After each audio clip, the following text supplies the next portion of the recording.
Good morning. आज हम पढ़ने वाले हैं विलियन का वीडियो 35। इससे पहले हमने विलियन 34वां वीडियो में पढ़े हैं वाष्प दाब, वेपर प्रेशर। और आपने वेपर प्रेशर में पढ़ा है कि एक निश्चित ताप पर और साम्य अवस्था में वाष्प द्रव के सतह पर जो दाब आरोपित करता है या जो दाब लगाता है उसे वाष्प दाब कहते हैं। आज हम पढ़ने वाले हैं वाष्प दाब को प्रभावित करने वाली कारक।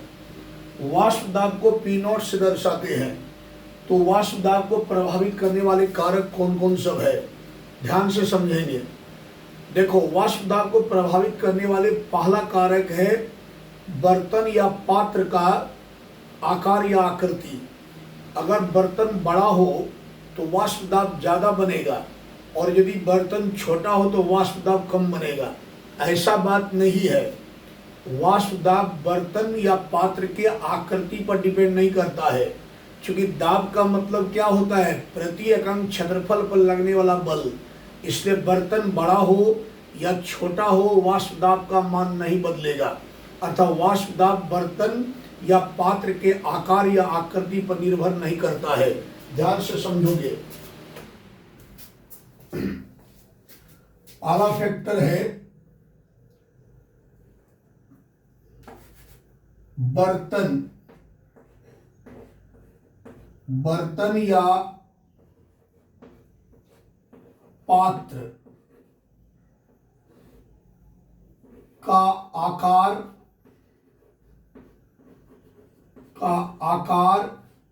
या आकृति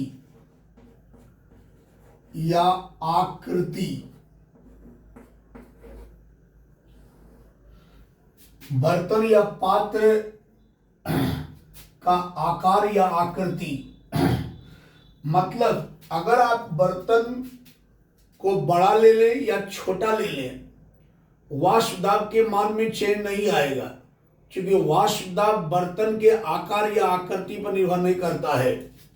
तो बर्तन या पात्र के आकार या आकृति पर वाष्प दाब डिपेंड नहीं करता है।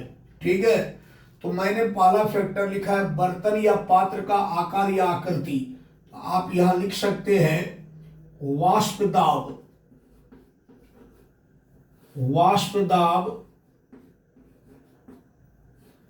बर्तन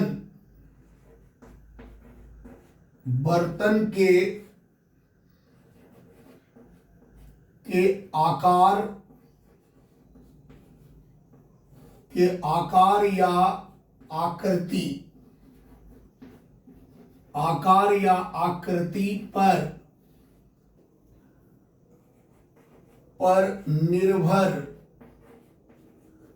आकार या आकृति पर निर्भर नहीं करता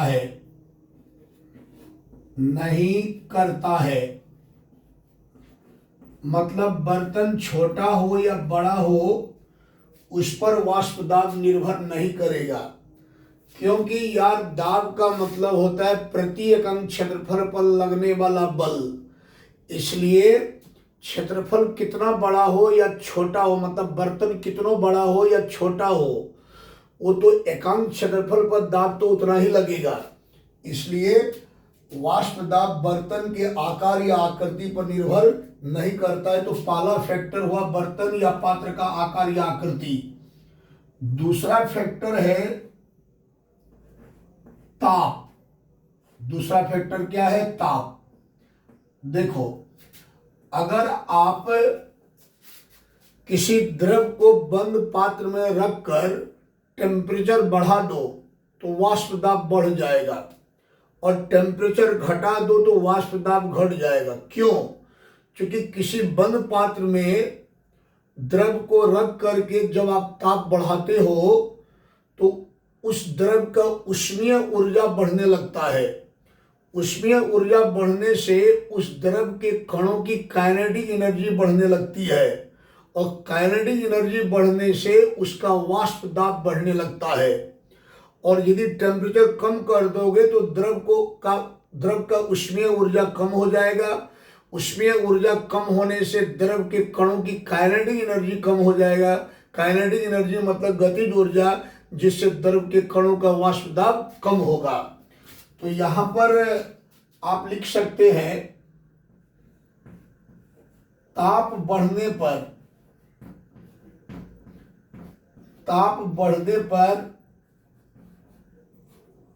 द्रव का उष्मीय ऊर्जा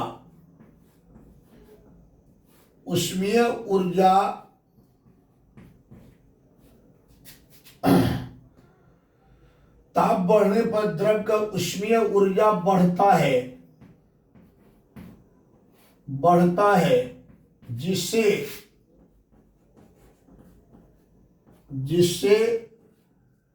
द्रव का वाष्प दाब बढ़ता है।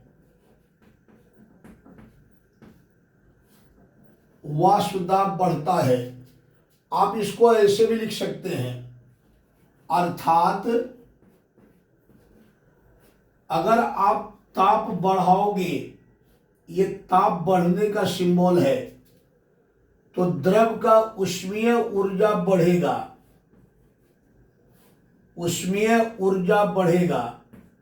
और उष्मीय ऊर्जा बढ़ेगा तो वाष्प दाब बढ़ेगा। वाष्प दाब क्या होगा? बढ़ेगा। तो दूसरा फैक्टर है ताप। ताप बढ़ने पर द्रव का उष्मीय ऊर्जा बढ़ता है, जिससे द्रव का वाष्प दाब बढ़ता है। ठीक है। और इसका उल्टा भी सही है। इसका उल्टा मतलब अगर ताप घटाओगे द्रव का उष्मीय ऊर्जा घटेगा, उष्मीय ऊर्जा घटेगा द्रव का वाष्प दाब घटेगा। तीसरा फैक्टर है श्यानता।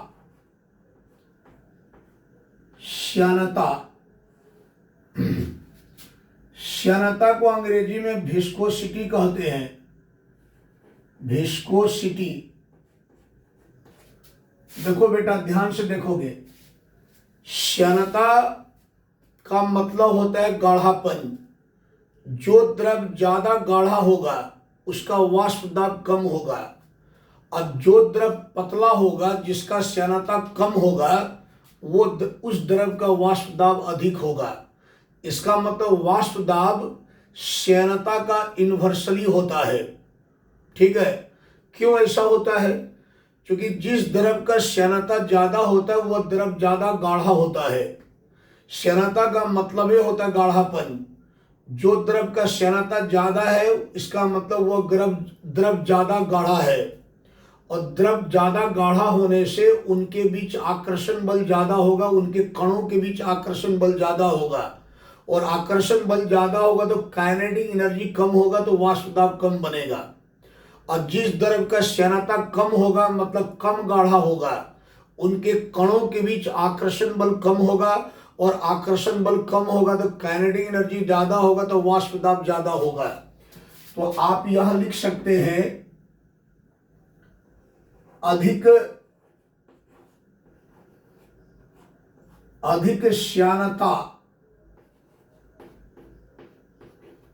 श्यानता वाले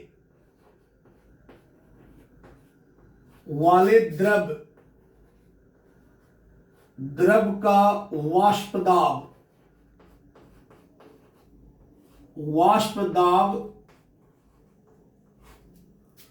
कम होता है।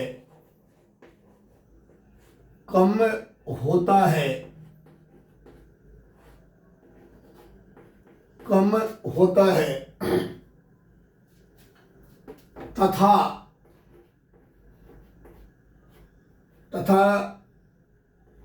कम श्यानता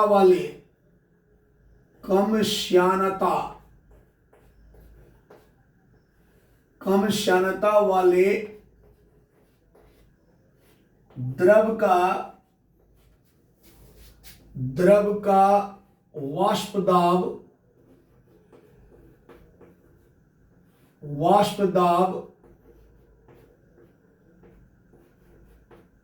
वाष्प दाब अधिक होता है। अधिक होता है। काफी इंपॉर्टेंट पॉइंट है, ये सब याद रखें। मतलब आप कह सकते हैं अर्थात वाष्प दाब जो होता है, वाष्प दाब किसका? द्रव का। अरे द्रव का ही तो वाष्प दाब बनता है, ठोस का थोड़े बनेगा। द्रव का वाष्प दाब श्यानता का इन्वर्सली होता है। श्यानता का क्या होता है? इन्वर्सली। ठीक है, मतलब जिस द्रव का श्यानता ज्यादा होगा, मतलब जो द्रव ज्यादा गाढ़ा रहेगा उसका वाष्प दाब कम होगा, जो द्रव कम गाढ़ा रहेगा, कम श्यानता होगा, उसका वाष्प दाब ज्यादा होगा। जैसे एक बंद पात्र में शहद रखा हुआ है और एक बंद पात्र में जल रखा हुआ है, और दोनों को गर्म किया जाए तो किसका वाष्प दाब ज्यादा बनेगा? ऑलरेडी द्रव जल का ज्यादा बनेगा और शहद का कम बनेगा, क्योंकि शहद की श्यानता ज्यादा है और जल का श्यानता कम है। तीसरा चौथा फैक्टर है, चौथा फैक्टर ध्यान से देखें, काफी इंपॉर्टेंट है ये पॉइंट। द्रव के अणुओं के बीच, अणुओं के बीच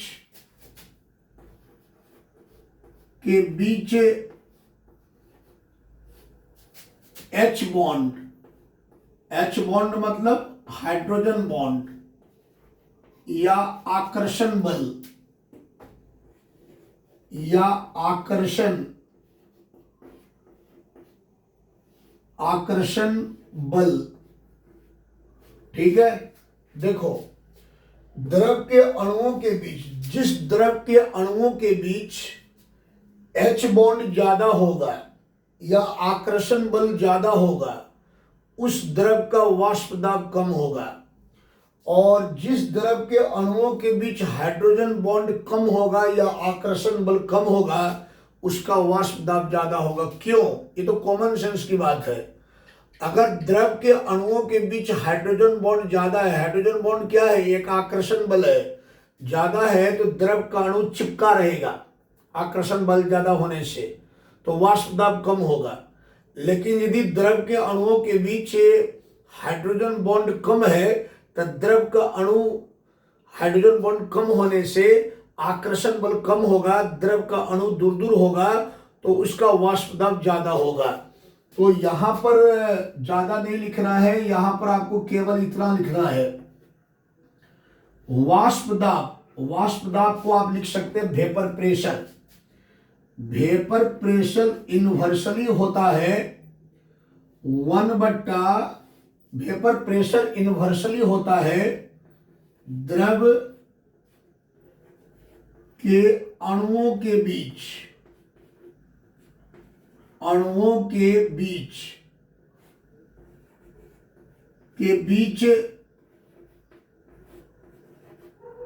एच बॉन्ड या आकर्षण बल, या आकर्षण बल। ठीक है, देखो बेटा ये आगे भी जोरी पड़ेगा राउल्ट नियम में। देखो इसको समझो थोड़ा सा। द्रव के अणुओं के बीच एच बॉन्ड या आकर्षण बल जितना ज्यादा होगा, वेपर प्रेशर उतना कम होगा। क्योंकि यार द्रव के अणुओं के बीच एच बॉन्ड ज्यादा होगा तो द्रव के अणु ज्यादा चिपका रहेगा ना, तो वेपर प्रेशर कम हो जाएगा। और द्रव के अणुओं के बीच एच बॉन्ड कम होगा तो द्रव का अणु कम चिपका रहेगा, तो वेपर प्रेशर ज्यादा होगा। तो वेपर प्रेशर जो होता है वो द्रव के अणुओं के बीच एच बॉन्ड या आकर्षण बल के इन्वर्सली होता है। जैसे हम आपको एग्जाम्पल से समझाते हैं। देखो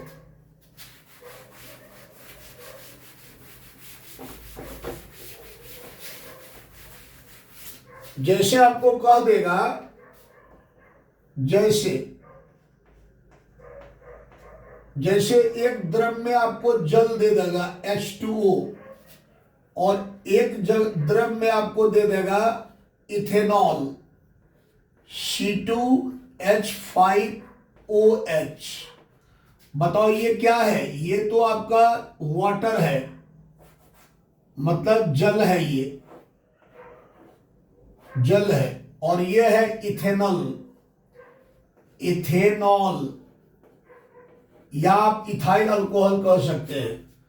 आपको दो बंद पात्र देगा या दो बंद बर्तन देगा जिस पर ढक्कन लगा हो।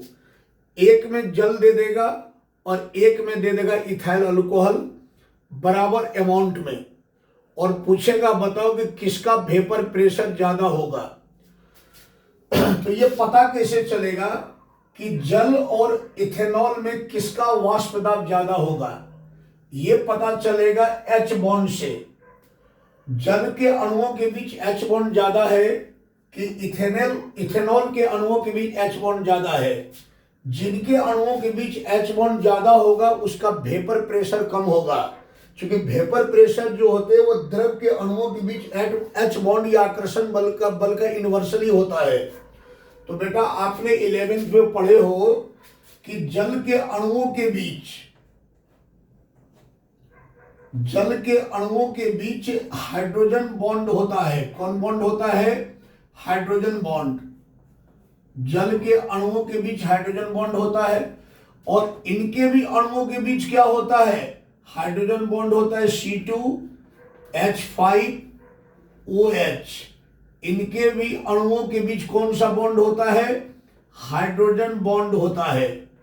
इसका मतलब ना तो वेपर प्रेशर जल को बनाना चाहिए और ना ही इथेनॉल को बनाना चाहिए, क्योंकि दोनों के अणुओं के बीच हाइड्रोजन बॉन्ड है। लेकिन आपको यह देखना होता है कि हाइड्रोजन बॉन्ड किसका ज्यादा है किसका कम है। तो शायद आपने पढ़ा होगा कि जल के एक अणुओं में 4 हाइड्रोजन बॉन्ड होता है। जल के एक मॉलिक्यूल्स में, एक अणु में कितने हाइड्रोजन बॉन्ड होते हैं? 4 H बॉन्ड होता है, H बॉन्ड होता है। जबकि इनके एक अणु में किनके इथेनॉल, देखो यहां जल के एक अणु में 4 हाइड्रोजन बॉन्ड होता है, जबकि इनके एक अणु में एक ही हाइड्रोजन बॉन्ड होता है। इनके एक अणु में मतलब एक मॉलिक्यूल्स में एक ही हाइड्रोजन बॉन्ड होता है। तो हमको बताओ कि जल और इथेनॉल में किसका हाइड्रोजन बॉन्ड ज्यादा है? किसमें हाइड्रोजन बॉन्ड ज्यादा है? तो भैया जल में ज्यादा, इथेनॉल में कम है। इसका मतलब इथेनॉल का वेपर प्रेशर जो होगा वो जल से अधिक होगा। तो आप यहां लिख सकते हैं कि वेपर प्रेशर ऑफ इथेनॉल ज्यादा होता है वेपर प्रेशर ऑफ जल। ठीक है, याद रखोगे।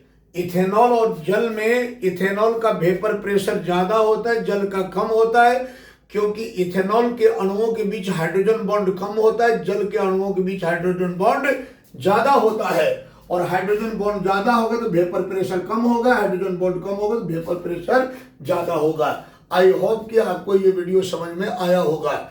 अगली क्लास में हम पढ़ने वाले हैं राउल्ट का नियम, मतलब द्रव विलयन का वाष्प दाब।